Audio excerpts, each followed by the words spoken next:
about to get underway. All right, is everybody ready? All right, good afternoon. My name is Brian Manley. I'm the Chief of Police here in Austin, Texas. I'm going to identify some of the folks that are here with me, and then we're going to give you a briefing on the incident that has occurred around the corner from us earlier today. To my right, I have the City Manager, Spencer Cronk. I have the Mayor, Steve Adler. John Scatta is the Assistant Resident Agent in charge for the FBI. And I have Frank Ortega, who's the Assistant Special Agent in charge for the ATF. And then Ray Ariano, the Assistant City Manager, along with members of APD's executive and command staff. Austin Police received a call today at 11:50 a.m. Our call came to the 6700 block of Galindo, and we received multiple calls regarding an explosion that had taken place at a residence in the 6700 block. A few of those calls indicated that there was a victim that had been injured in this explosion. We had multiple units respond from both the police department, the fire department, and EMS that responded immediately to the scene and started providing care to the patient that was injured in this explosive blast. As you all know, we were already on the scene of an explosion that occurred earlier today at a location up north, so many of the other resources left the scene of that incident to come down here. What we know has happened on this incident, similar to the other two incidents, the one both from this morning and the one that occurred back on March 2nd, is that the victim in this incident came outside of her residence and found a package out front, and she picked up that package, and at that point the explosion, the box detonated at that point. She was significantly injured in that explosion. She is a 75-year-old Hispanic female. She was transported to the hospital by Emergency Medical Services and is currently listed in critical but stable condition, and her injuries are considered life-threatening at this time. So we, again, are praying and thinking of her and hoping for a recovery from this incident. This, again, is the third in what we believe to be related incidents that have occurred over the past 10 days. And similar to what we have said in the earlier instances, we want the community to be aware of what is going on, because again, based on evidence that we have at this scene, as well as at the other two scenes where we've had these explosions, this evidence makes us believe that these incidents are related.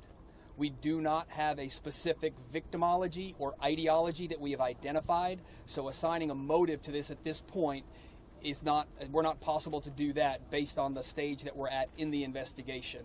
We are not ruling anything out at this point, because when you rule something out, you limit your focus of the investigation and you might miss something. So at this point, we are willing to investigate any avenue that may be involved in behind these attacks, and we are imploring the community, if you know anything about these attacks, it is imperative that you come forward and that you let us know. We are having innocent people getting hurt across this community, and it is important that we come together as a community and solve this. We have the continued support and partnership with all of our federal agencies. The Alcohol, Tobacco, Firearms, Explosives Division is here, along with the FBI, the United States Postal Service, and many other agencies are working with us. We currently have the evidence response team from FBI San Antonio in Austin. They now have their Dallas team coming here to assist us as well. And the ATF is bringing in their national response team to Austin in addition to help support us as we go through this investigation. We are putting together a task force that will work jointly until we conclude this investigation and we arrest the person or persons responsible, and we will leave no stone unturned because we are not going to allow this to go on in our city. That being said, this will be a lengthy investigation, putting all of this evidence together as we work towards a conclusion. All three incidents that have occurred to this point have all occurred at residences, and we don't want to have people be overly alarmed, but it is important that people be vigilant and be aware for things that look suspicious. If you have had a package show up at your home and you were not expecting a delivery, if the package that is delivered to your doorstep looks suspicious in any way, call 911, report it. We will respond. It may take a little while to get there because we are getting several calls, but we have had all of our law enforcement partners join us in this effort.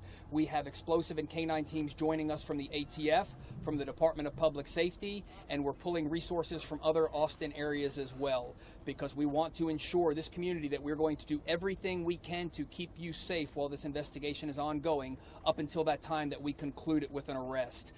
And we don't know at this point what that timeline looks like. We also know we've got a music festival here in town, and we've got a lot of visitors, and it's important for those that are here in Austin, that are here for the Spring Festival, to be aware of what's going on. Enjoy yourself, have a good time. There's no reason to believe that you are at any greater risk other than be aware, look for things that are suspicious. We've been putting the message out repeatedly. If you see something, say something. If you see something that looks out of place, if you see something that's suspicious, it is important that you call us. And for any residents that have these suspicious packages, under no circumstance should you touch them, move them, or handle them in any way, but instead make that call, and then if you can exit your residence or go to the back of the residence until that time that we can get there and deem that safe. Again, this investigation is ongoing. We do believe that it is related to the other 2 incidents that have occurred in this city, but again, we have no specific ideology or victimology behind this, and it will remain an ongoing investigation while we pursue any and every lead. So with that, I will open it up for questions. However, remind you again that we are in the preliminary stages, so there is not a lot of information that we can either put out or that we will put out to protect the integrity of this investigation. Is there any reason to think that these victims are targeted, especially with this third individual? Was she the intended victim? We do not know yet whether the victims are the intended targets on these cases. Again, they're being left at homes where there are either multiple residents, or it might even be left at the wrong address. So that's part of the investigation that's going on now, and that's what we're trying to identify, is what is the victimology and what might be in common amongst these victims. Is there any devices that are similar to any evidence that is similar to the devices that have been exploding in the package wrappings? What these are box type deliveries, and so again, that's why we're saying if you receive a suspicious package, a suspicious cardboard package, but really I don't want to limit this to anything. If you receive a suspicious package, then call us and let us come out, because a device like this can be hidden in many different ways. And so it's important, again, if you're not expecting a delivery and yet one shows up and it's not from someone that you do business with or that you were expecting, it's important that you call us. Can you describe the makeup? The first explosion more seriously. We heard the term isolated incident during that first explosion on March 2nd. Here we are 3 incidents later. Correct. On the first one, we did believe it was an isolated incident. We had nothing that made us believe in that moment that it was part of anything larger than an isolated incident. Standing here today, having had the 2 incidents that we've had today, and being able to do an initial review of the evidence that we have, we do believe that these are related at this time. How worried are you about more explosions? Packages and tell us what they might look like? We're not going to go into specifics on the actual package because of the protecting the investigation, and that's why it's important for the community. Any package that you were not expecting or that looks suspicious, call us. Does it hurt APD's resources that South by Southwest is still going on? We're luckily a large city with a large police department, and we will manage this. I will say we've had offers for assistance from other agencies to bring in help if needed, and we've actually received a call from the governor's office as well already asking if we need any assistance, and so we're working through that right now. We're putting our plan together. As I mentioned earlier, we've brought in additional explosive canine teams into Austin so that we can respond to these calls that are coming in where individuals have reported suspicious packages. It's not time to panic, but it's time to be vigilant, and it's time to pay attention. It's time to pull together as a city and a community and solve this. So we need the community's participation. If you see a suspicious package on your porch or somebody else's, let us know. Is a hate crime still a possibility? The third package, was it left? Was it left by UPS, by the Postal Service? He said the second one was not.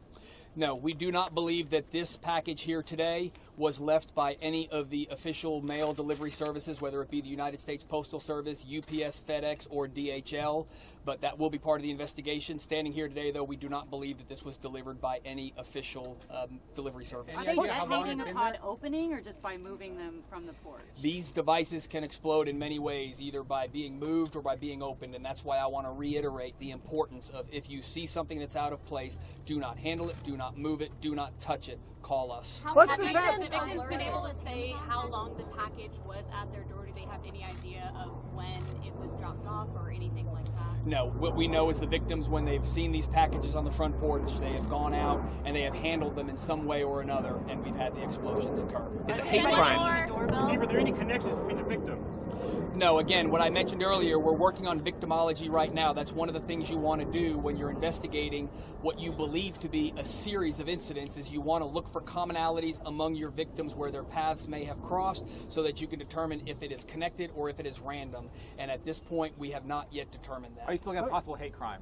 We can't rule anything out. As I mentioned earlier today, when you rule something out, you limit your focus and you may miss things. So what we have had to date right now is we have had 2 victims that were African American, and the victim of this latest incident was a 75-year-old Hispanic female. So we are still working to identify whether or not that may play a role, but we're not going to rule that out, as we're not going to rule out any other potential motive. Were the explosives all engineered in the same way?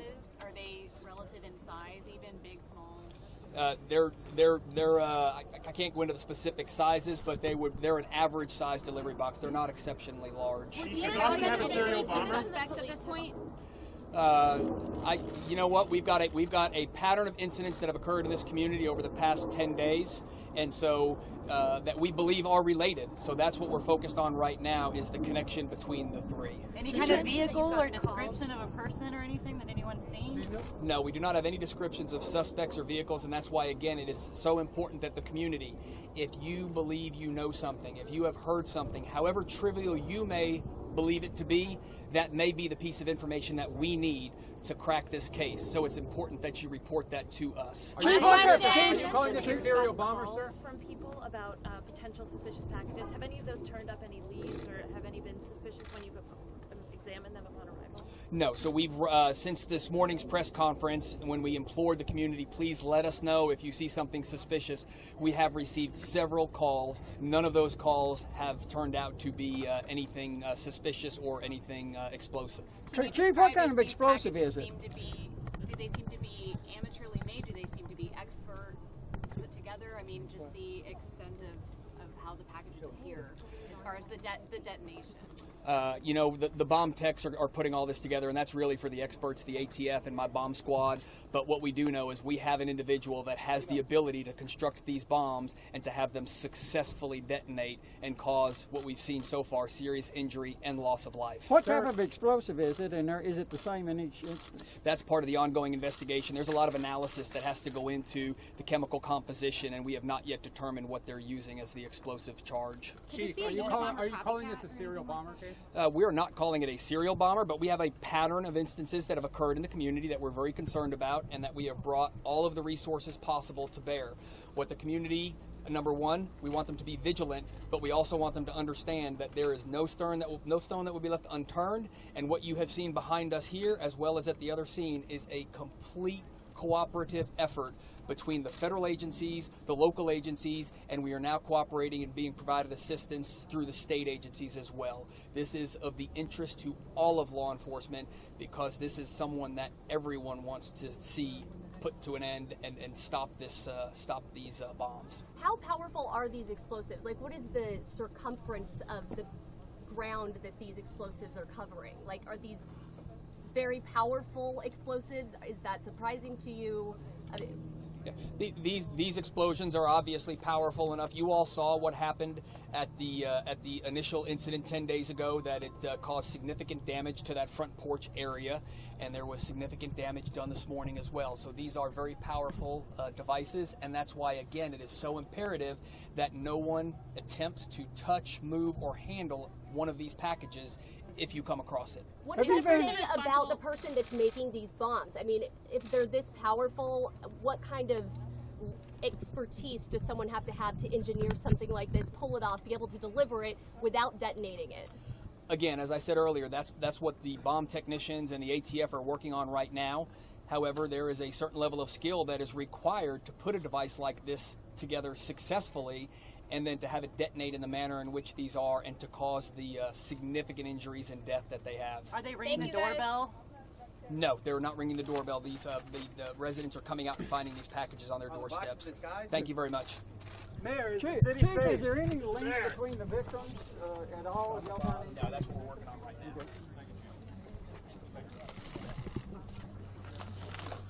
Sir, can you get down?